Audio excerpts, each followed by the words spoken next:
Good afternoon, everybody. Thanks for tuning in. John Kelly Profiler here, and welcome. Welcome to today's show.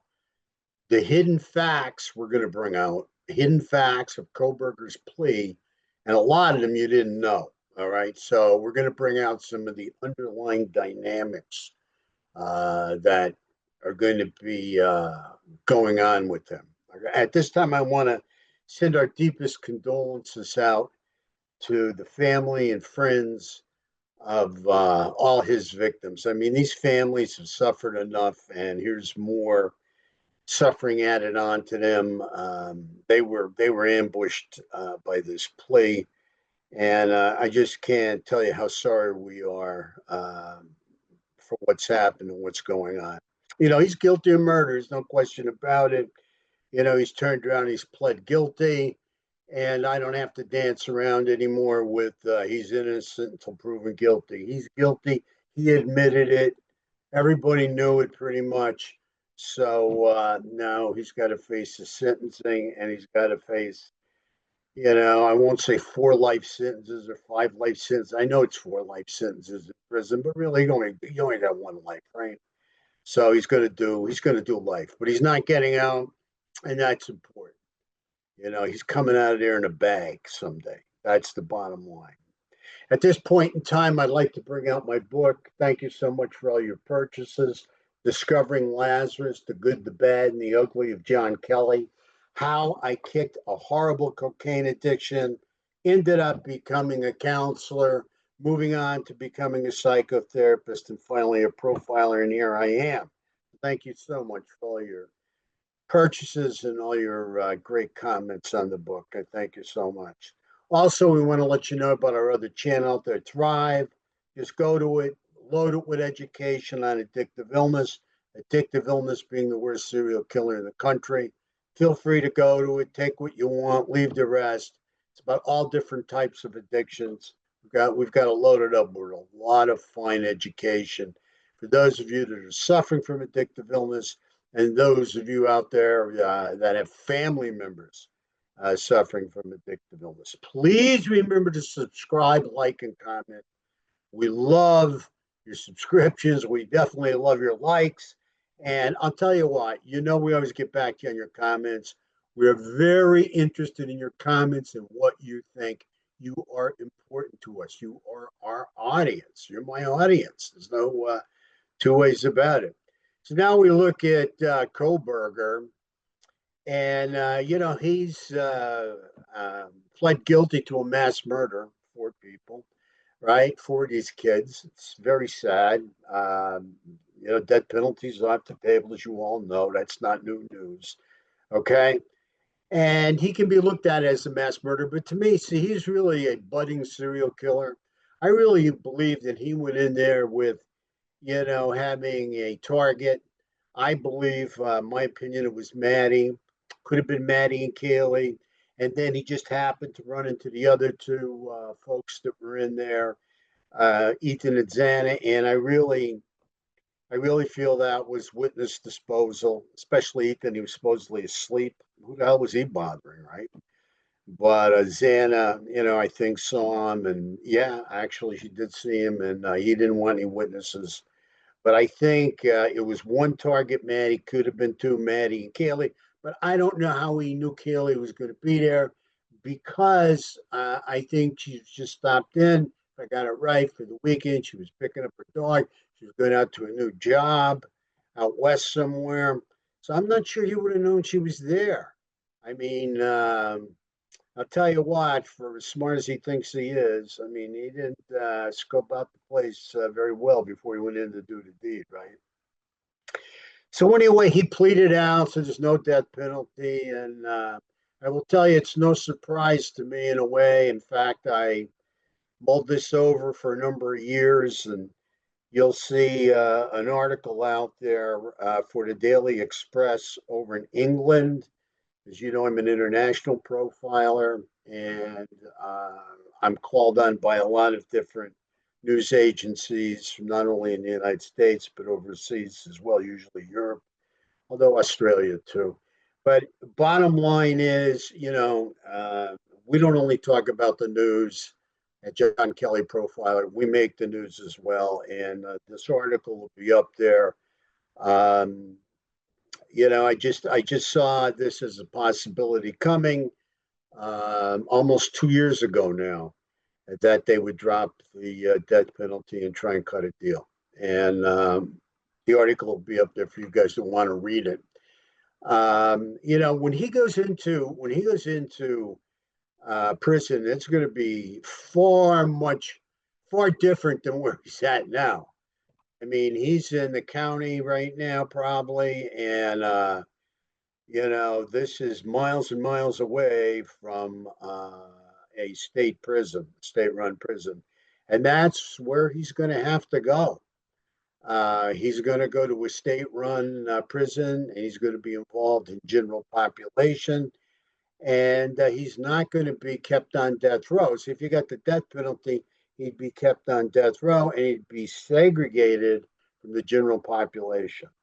Okay, they wouldn't be able to get in touch with him, if you know what I mean, or talk to him or anything like that. But since he decided that he wants the death penalty off the table, and he pled guilty, so now he gets to hang out with the boys. I don't know if the boys are going to like him too much, though.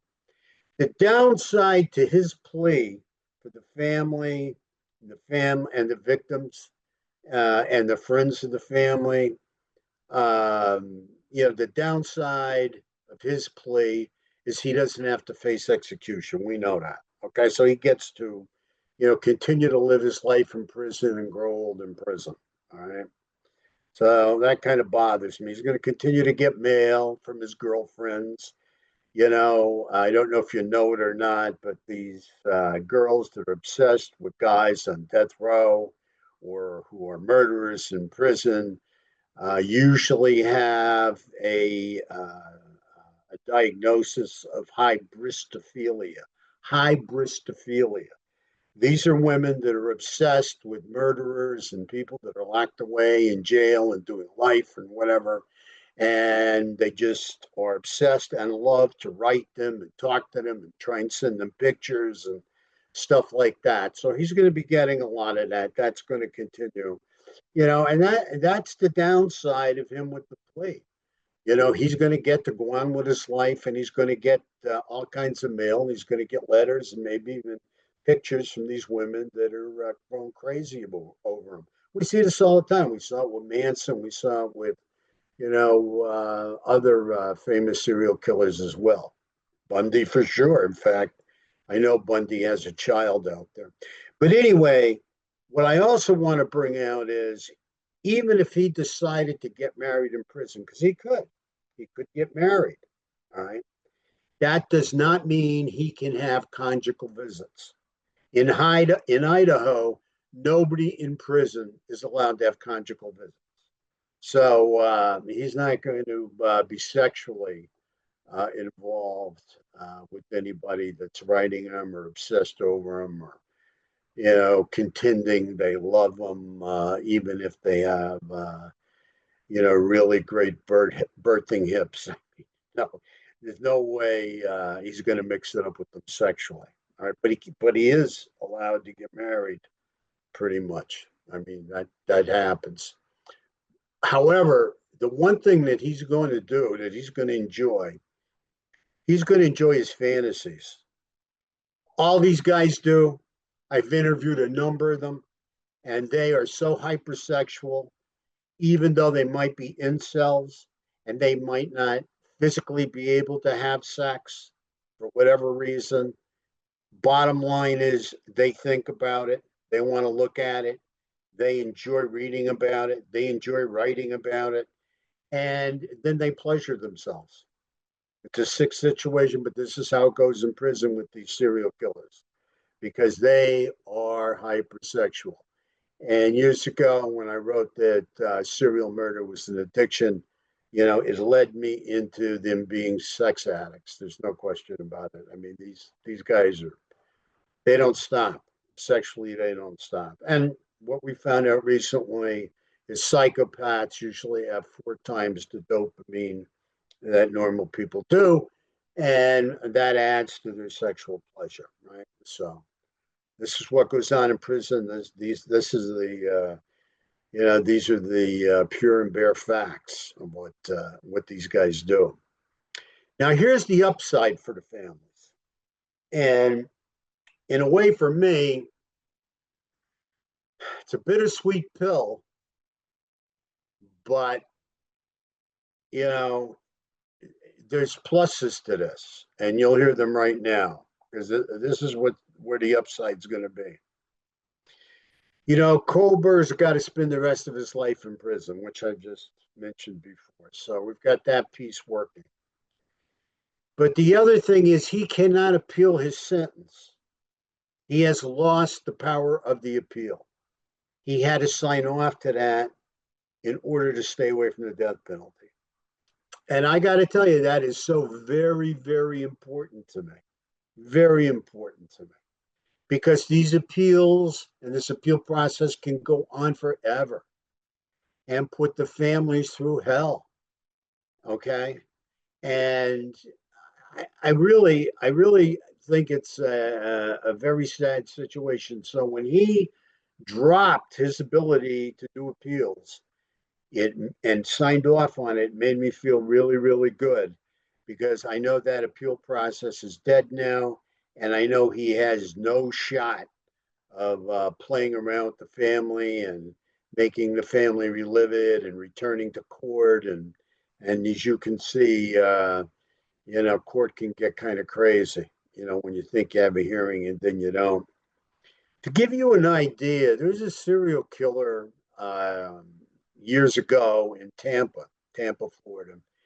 His name was Bobby Joe Long. And when I got started in this field, he was already on death row. I've been in the field maybe 30, 31 years, right?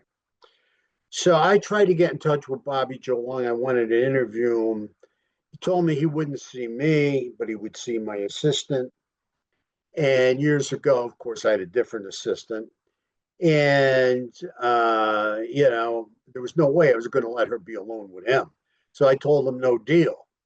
But he continued to write me and tell me that people were trying to kill him and, and he shouldn't be on death row and everything. And I just, kind of discontinued him, if you will. I mean, I disked him and that was it and goodbye. And, I'll see you.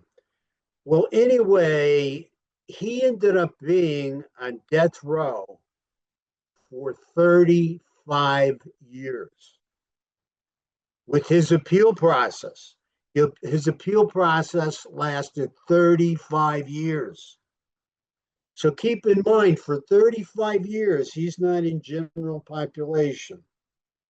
And for 35 years, he's segregated from the other prisoners on death row and being in kind of a safe situation. Because even though he's famous, anybody that had any thoughts of killing him for some prison credit or street credit couldn't get out. Okay. The key word here is prison. Prison is a much different jail than the county or wherever Mr. Kohberger is right now. In prison, Bryan Kohberger is going to have to watch his back consistently. Now, think about this. I want you to think about what's worse. Death. Now I'm talking just death. Okay. We're all going to die someday, right? So just death in itself or the fear of death. Think about that. The fear of death. Really, that's what is the major dynamic here, right? All of us have this fear of death or possible fear of death. Well, that's just human nature. That's the way, humanity works in most cases. All right. And that's a process humans go through.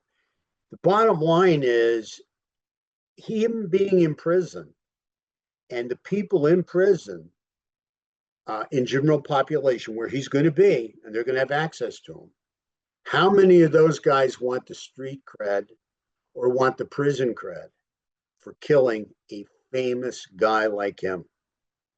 He has to watch his back for the rest of his life in prison. If he was on death row, he wouldn't have to worry about that because he'd be segregated. He'd be on a special unit and nobody'd have access to him, and he wouldn't have access to general population. Here, he's going to be in general population. And believe me when I tell you, there's going to be guys in there that are going to want to take him out. There's no question about it. Just try and think about every day looking over your back. Even when you go to sleep, can you be 100% certain when you go to sleep you're not going to get killed in your sleep? Okay, because it's happened. And there are a lot of prisoners who want to be big man on campus. And like I said, they're looking for the credit of killing, a famous mass murderer, and especially one of young kids. Hey, one guy will say to the other, one person will say to the other, that's him over there. That's the guy there to kill those kids up at the college. You get what I'm saying? So, I mean, maybe this punishment is going to be a lot worse for Mr. Kohberger than he's expecting. A lot worse. Okay. You remember Jeffrey Dahmer? Murdered in prison. Jeffrey Dahmer murdered in prison, beaten to death, blunt force trauma, beaten to death. How about the angel of death? That was a guy by the name of Donald Harvey. Back in the day, he was pretty famous, killed a lot of people. He was an orderly in a hospital, beaten to death. That's a hell of a way to go, to get beaten to death. That's how it usually happens in prison for these famous serial killers that end up in there. And then here's one from the past, but I'm sure all of you have heard of him in one way or another. How about Albert DeSalvo? That's Albert DeSalvo, the Boston Strangler. Beaten to death in prison. Somebody wanted to be famous. Somebody wanted the prison cred and the street cred, so they beat him to death. I'll tell you, Bryan Kohberger is going to be living under constant fear for the rest of his life. And I don't know. I think that's a fate worse than death in my mind. But I'll leave it up to you guys. Would like to hear your comments, and please let us know what your decisions are. There's also a very good chance, and I hope he doesn't do this, because I want to see him pay for his sins, if you know what I mean. There's also a good chance he may try and commit suicide. A lot of these guys do, like Israeli Keys. There's a number of them. They don't want to do the time, so they kill themselves. They commit suicide first chance they get. Where he's at now, it's harder for him to kill himself. I'm sure they have an eye on him. They're watching him all the time because he's such a high-profile prisoner in a big high-profile case. But now when he goes into a state-run prison, that's a whole different ballgame. And I think he's going to find that out in a real negative way pretty soon. Well, anyway, thanks for listening to me. Many thanks for watching. We truly appreciate you. Have a great 4th of July. Please be safe out there and take care of yourself. Most importantly, stay vigilant. We live in a violent world. Until we talk again, God bless. Until I see you again, take care. Thank you.